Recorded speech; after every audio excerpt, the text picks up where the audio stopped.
Hi everyone. Today we're going to be looking at this 89 Sabers MPP, which I've had built in the style of the Rogue One hilt. It is fully installed as well. The reason I went with 89 Sabers on this particular occasion, I think those of you who know me and sort of follow this channel know that I'm a big fan of Roman props MPPs, usually because they are considered the best. The reason I went with 89 Sabers, there was a couple of reasons. One was like practicality, because I wanted this installed. Romans MPPs are obviously installable, but you can only use that button here on the Romans, and I generally like a 2-button setup. I'm just used to it. I like having one for power, one for aux, because especially with profi boards, there's so many things that you can like hold down one and tap the other for like lightning block and things like that. I'm just used to it. It is possible to do a 1-button setup. It's just the way I'm used to it.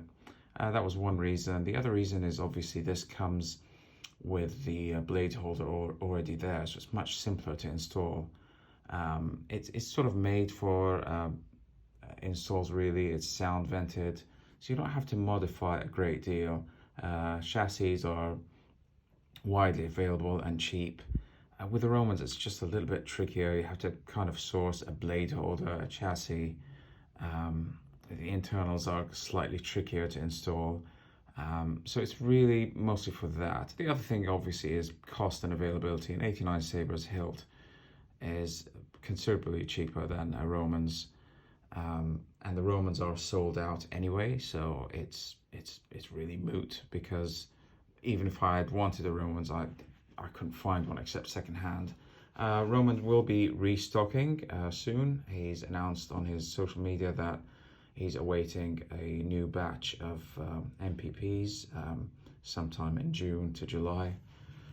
So I'll be looking forward to those. But for the time being, I did my best to make this, just upgrade it as much as possible with greeblies, so it doesn't look like a stock 89 Sabers, and just make it look a little bit more screen accurate. The other issue I run across was with the Rogue One hilt, there's really only one good reference photo, which is sort of from that angle, I think, something like that. If I find that picture, I'll put it on the screen now. It's something like that anyway, just from one angle. You really can't see much of it, and most of what we've been going on is just reproductions of like the Hasbro hilt and the Disney Legacy Sabers. They're modeled around the Rogue One, so kind of using those as references really. Okay, so starting from the top, the first thing I did was I replaced the shroud. I'm just going to show you the stock parts. You see the shroud, the original shroud of the 89 Sabers does not look accurate. It's just thin. It's the wrong kind of angle over here. It doesn't look right. None of these look right. I mean, it's okay. It's just not that accurate. There are better versions out there. So this particular one is Roman props, the shroud. You can also use one among us. You can't go wrong with one among us shrouds. But I chose to go with the Roman props shroud, which I've bought from someone, because it appears to be the one that most closely matches the Rogue One. So I went with a Roman props shroud. The thumb screw on the Rogue One is unique in that it's made of brass, so you won't be able to find this with any of these hilts. You have to source it from somewhere, and a friend of mine called Shane on the Facebook groups was kind enough to send me one of these. He tapped it. Well, I bought the shroud from him, so he tapped it and he sent me a couple of these, which I cut down to length so that it sits flush, but it also screws in properly and holds the shroud against the hilt. It has to have like straight knurling like that, and it has to be made of brass for it to be accurate for Rogue One. The D-ring, I used the Roman shroud. The Wanawangas are a little bit, here I have one for comparison. This is the ESB. You can see the Wanawanga D-ring is a different size and shape, and that does not seem to be accurate for Rogue One. It's accurate for like ESB, but not for Rogue One. And obviously the original one just is not accurate for anything. So I used the Roman props D-ring, but I cut it down because it was massive. It was sort of sticking out like that much. So I just cut down a little bit on either side and just squeezed it in. Made it look a little bit more pointy up there, and it looks really, really good now. It matches the real prop very well. So for this paint that you see here on the shroud, again, that image that I was able to find of the Rogue One shows that it definitely has some sort of brownish, almost like a rust pattern on some of this. So we don't know what it looks like from the front, but what I would imagine happened was that the Rogue One prop team looked at this, the ESB post-production hilt, which is really, really rusty, and they tried to probably emulate it by doing a little bit of brown paint here and there, just so it looks a bit like it. So that's the route I took. I mean, I've seen other people just keep it all black, that's fine too, but on the prop there's definitely some brownish paint here and here, I think. I did not paint this myself. I sent it to a very good friend of mine called Marco, and I asked him to do it, and we did it without stencils. So we tried to find a nice brown rust paint. So he painted the whole thing brown first, and he applied some like masking fluid around some of these parts, just randomly without stencils. Then he painted black on top, then he removed the masking fluid, and that exposes the brown. And then the whole thing is slightly weathered with weathering powders and clear coated. And I think that's a really beautiful effect. It's certainly much better than having this on, just in my opinion anyway. What other modifications did I make? This is the same. This is a stock one. As I said, it's got 2 buttons. Just a little bit of slight weathering. The screws are not accurate, but unfortunately you can't really do anything about that. That's just the way 89 Sabers are. You know, you can't really find the accurate screws like that, the rounded ones. But they hold the blade down, so I didn't want to mess with those anyway. The wires, I mean, those of you who know 89 Sabers wires, let me show you what they are. They're actually made of plastic. So they look like that. So these obviously I did not want to use because they just don't look right at all. So I ended up buying a set of wires from Wanawanga, which is the same ones that I use on ESB. And I just cut them to length and glued them on, which was a complete pain to do, by the way. It gets really messy, they fall off. Don't worry if you struggle. Yeah, everyone who does these that way struggles. And if you know of a better way to do this, please let me know. This comes with 2 sets of internals. So there's this, which is actually made, this is a really clever like workaround. So this is for the ESB style, so you could just clip these in these pre-drilled holes. So I could have used this and tried to shove the wires in, but these holes are too small anyway. So I ended up using the other internal, which is the A New Hope one, just because I thought it'd look more accurate anyway without the holes, but it ended up not really showing anyway, so it doesn't matter. Yeah, so Wanawanga wires, Roman props, shroud, D-ring, and third-party thumb screw. And that was it for the top. The clamp, I would really like a Roman's clamp because it's more accurate. But as I said, they're sold out at the minute, out of stock. So for now, I've kept the 89 Sabers clamp, which there's nothing majorly wrong with it. It's just For example, these sidebars, they are supposed to be black, but they shouldn't be rectangular like that. They should be trapezoidal like this. But it's a minor thing, so I may just keep it and not worry about it too much. The Rogue One is unique in that it does not use the lever, which you find in A New Hope, and it doesn't use this bar that you find in ESB.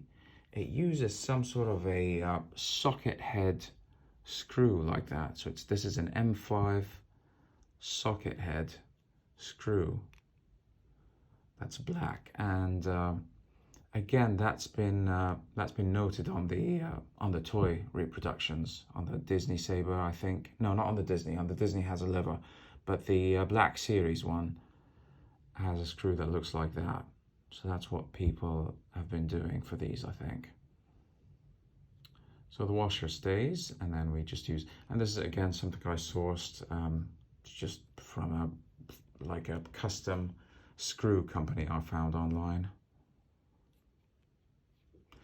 Bubble strip, again, I did not use the stock one. It's just not accurate. It's too thin, it's too plasticky. There's nothing wrong with it, but you know, I was trying to upgrade the Greeblies as much as possible. So I bought this from Wanawanga, cut it down to length. His new one is really, really good, very accurate to the Exactra, with those pinched size on the bubbles. And it fits very nicely under the clamp shoulders. Now underneath, I've chosen to put a sloth furnace PCB, just like I did on the ESB. The ESB, we know for sure there's one underneath, which is probably blue. For the Rogue One, we have no idea because no one's ever seen it from that angle. But in my head canon, if the prop master was trying to make this prop look as close as possible to the ESB, they're likely to have stuck something underneath it. Again, that's not confirmed. And I just had a spare one laying around, and I also think it looks better. So for that reason I chose to, but it's not confirmed at all. You can literally do this without the PCB and it's fine. I just prefer how it looks this way. The grips, actually the 89 Sabers comes with 3 sets of grips. So you get the New Hope ones, the ESB ones, and you get what they call a Rogue One, which you'll find for Rogue One or for ESB post-production, because they have the little screws on both sides. But these are made of rubber, which a lot of people prefer because they're more comfortable to hold. But again, there's sort of the wrong measurements and stuff, and I was going for more accurate, so I bought the ones from Wanawanga. I cut them down to about 105 millimeters in length, and I used a Graflex TFA grip guide to place them like in an idealized orientation, so they don't perfectly match the ESB, which is, the ESB aren't centered, they're a little all over the place. But I think I just went for like idealized because we don't really know. And they seem to do like more idealized placement on the sequel hilts anyway. So I just like one in the middle of the clamp, one directly opposite, and then 2 crisscross like that. And then these sets of the set of 12 small screws are also available from Wanawanga. So I cut these down, filed them down, and I glued them on, and then I hand painted them. And I did that intentionally, made them look a little bit sloppy and chipped in areas, because that's what it looks like on the actual prop. When you can see a couple of screws there, they're not even. Some are black, some are a bit more like silvery. So I kind of, that's why I did it that way. The other thing I like about the 89 Sabers for an install, for aromas, because obviously matches a vintage, when it unscrews, you have to unscrew this whole part. It's all one. So if I had the grips on, every time I want to unscrew it, I have to like lift the grips, or I have to like modify the grips somehow. Whereas with the 89, the pommel unscrews just from this end cap. say I want to like change the speaker or something, and it's just much easier access. So yeah, for just more like practical, real world reasons, I think the 89 Sabers is definitely more install friendly. And with a few modifications, you can make it not 100% accurate, but it can look fairly decent. So yeah, that's a Rogue One 89 Sabers. And I'll just quickly, I'm not going to go through it in detail, but I'll quickly show you. It unscrews from here. The seam where the hilt splits in two is underneath the clamp anyway, so you haven't got to worry about that. It's a removable battery. Very, very simple chassis, nothing fancy. Speaker, Profi board, stock NeoPixel PCBs. There, I've got access to the SD card and USB port, and there's a kill switch somewhere. Yeah, I think it's right here. My apologies. You do have a great many things to explain.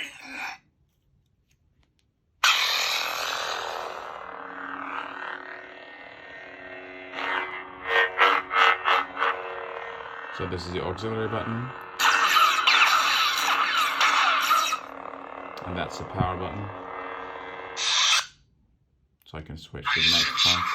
A presence I've not felt since...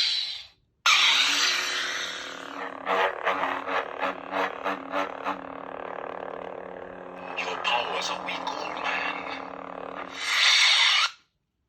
Yeah, and that's why I like a two-button setup, because the two different buttons do different things, and I'm just kind of more used to it that way. Okay, we'll pop that back on.